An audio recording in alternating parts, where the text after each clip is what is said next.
प्रिय दोस्तों, क्या आप जानते हैं कि धर्मेंद्र ने एक बार रियल लाइफ में इस्लाम धर्म अपना लिया था और बन गए थे दिलावर खान। आखिर यह कैसे हुआ? उन्होंने इस्लाम धर्म क्यों अपनाया था? इस वीडियो में हर चीज पर चर्चा करेंगे। बने रहिए दोस्तों। बसंती इन कुत्तों के सामने मत नाचना। बॉलीवुड के ही मैन माने जाने वाले और बॉलीवुड के एक्शन किंग कहे जाने वाले 70 के दशक में दर्शकों को एक नया फाइटर एक्शन हीरो मिला। 70 के दशक के दौरान धर्मेंद्र बॉलीवुड के सबसे महंगे सितारों में से एक थे और उन्हें बहुत प्रसिद्ध टाइम्स मैगजीन द्वारा दुनिया के टॉप 10 हैंडसम मैन के रूप में भी चुना गया था।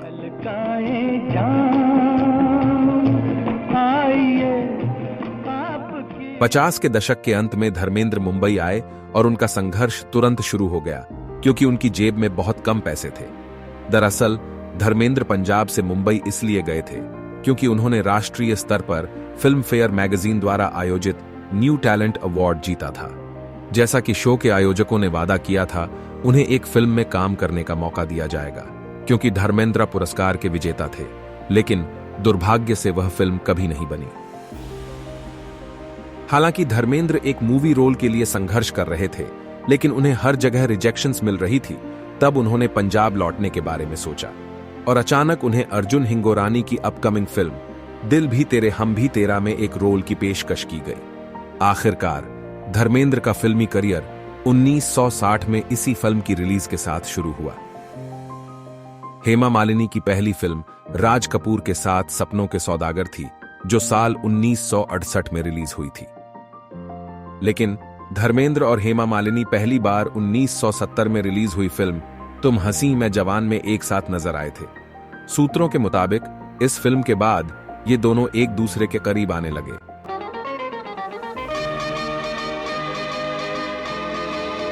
आपको पहले भी कहीं देखा है, ख्वाब में या रूबरू पर देखा है। तुम हंसी मैं जवां, तुम हंसी मैं जवां। 70 के दशक में जब इस जोड़े ने एक दूसरे को डेट करना शुरू किया तो दो और अभिनेता कतार में थे जो हेमा मालिनी से शादी करना चाहते थे।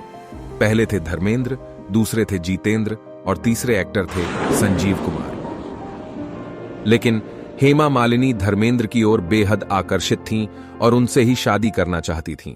एक समय यह खबर पब्लिक हुई थी कि हेमा मालिनी का परिवार धर्मेंद्र और हेमा मालिनी के अफेयर के खिलाफ है, क्योंकि उस समय धर्मेंद्र पहले से ही प्रकाश कौर के साथ शादीशुदा थे और उनके 4 बच्चे भी थे। संजीव कुमार ने तुरंत अपनी बेटी की शादी के लिए हेमा मालिनी की मां से संपर्क किया, लेकिन हेमा मालिनी की मां ने इस प्रस्ताव को यह कहते हुए खारिज कर दिया कि हेमा मालिनी तब शादी के लिए बहुत छोटी थीं। मां से ठुकराए जाने के बाद संजीव कुमार हेमा मालिनी को मनाने की कोशिश करते रहे। कई रिजेक्शन से निराश होकर संजीव कुमार ने आखिरकार अपने बहुत अच्छे दोस्त जीतेंद्र को हेमा मालिनी से बात करने का अनुरोध किया ताकि वह उनके विवाह प्रस्ताव को स्वीकार कर लें। उस समय जीतेंद्र हेमा मालिनी के साथ कुछ फिल्में कर रहे थे। जीतेंद्र हेमा मालिनी से बात करने के लिए तैयार हो गए। जीतेंद्र ने हेमा मालिनी को संजीव कुमार के स्वभाव और उनकी सादगी के बारे में बताया, और सबसे महत्वपूर्ण बात, जीतेंद्र ने यह भी बताया कि संजीव कुमार एक एलिजिबल बैचलर थे। यह बात आसानी से समझ में आ गई हेमा मालिनी को कि जीतेंद्र का इशारा धर्मेंद्र की तरफ था, क्योंकि उस समय धर्मेंद्र ऑलरेडी शादीशुदा थे। हेमा मालिनी ने जीतेंद्र की बात ध्यान से सुनी और फिर बड़े ही शांत भाव से जवाब दिया कि उन्हें संजीव कुमार पसंद है, लेकिन एक बहुत अच्छे दोस्त के तौर पर। सूत्रों के मुताबिक हेमा मालिनी की इन बातों से संजीव कुमार काफी टूट गए और खूब शराब पीने लगे, और जब हेमा मालिनी ने संजीव कुमार को रिजेक्ट कर दिया तो जीतेंद्र को मौका मिल गया और उन्होंने तुरंत हेमा मालिनी को प्रपोज कर दिया। जीतेंद्र उस समय के महान डांसर थे, तो कर लिया उन्होंने फुल चांस पे डांस। दरअसल जीतेंद्र हेमा मालिनी की खूबसूरती में कैद हो गए और उन्हें भी हेमा मालिनी से प्यार हो गया। जवानी का खजाना है, रोमांस का ज़माना है, यार का दीदार कर ले मेरे सनम। प्यार की उम्र है और प्यार का मौसम। लेकिन तमाम मुश्किलों के बावजूद हेमा मालिनी और धर्मेंद्र का रिश्ता मजबूत होने लगा, और यह मिड 70s की बात है। एक शूटिंग के दौरान धर्मेंद्र ने हेमा मालिनी को शादी के लिए प्रपोज किया था।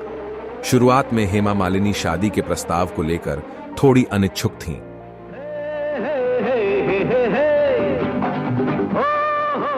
क्योंकि धर्मेंद्र पहले से ही शादीशुदा थे और उनके 4 बच्चे थे।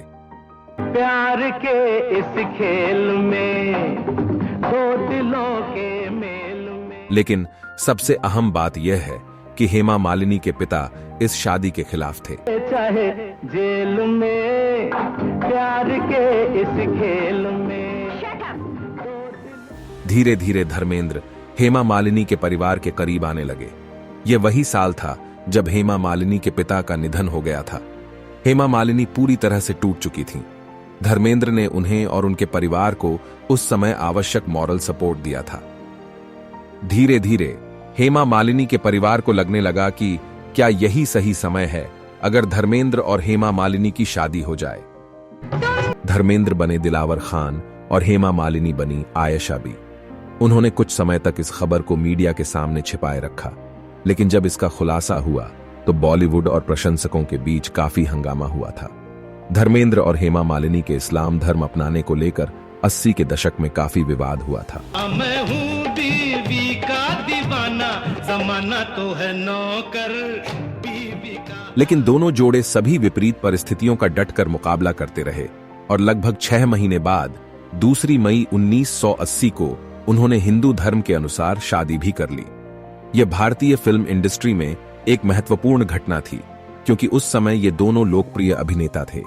उनकी शादी को प्राइवेट और मीडिया की नजरों से दूर रखा गया था, क्योंकि हेमा मालिनी से शादी करने से पहले ही धर्मेंद्र शादीशुदा थे और इस बात को लेकर उनका रिश्ता काफी विवादों में रहा था।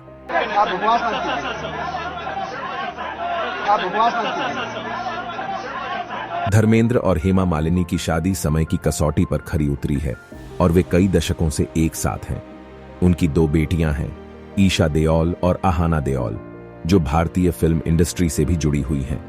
इन वर्षों में धर्मेंद्र और हेमा मालिनी अपने निजी जीवन के बारे में निजी रहे हैं और फिल्म बिरादरी में सम्मानित व्यक्ति बने हुए हैं।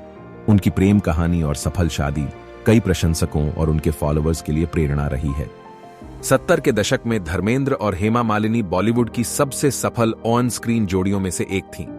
अगर हम इस जोड़ी की कुछ हिट और सुपरहिट फिल्मों की बात करें तो वे शोले, ड्रीम गर्ल, सीता और गीता, राजा जानी, आजाद, मां, प्रतिज्ञा और कई अन्य फिल्में हैं।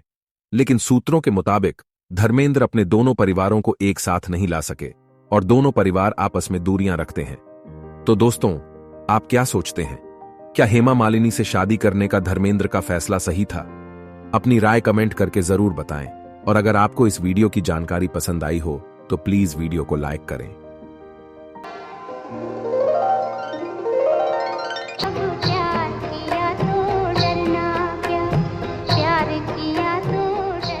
अगले वीडियो में हम दिलीप कुमार और मधुबाला की प्रसिद्ध प्रेम कहानी और उनकी प्रेम कहानी के दुखद अंत के बारे में चर्चा करेंगे। अपने पसंदीदा बॉलीवुड सितारों की हर अपडेट पाने के लिए कृपया जनता टॉकीज को सब्सक्राइब करें। जल्द ही फिर मिलेंगे।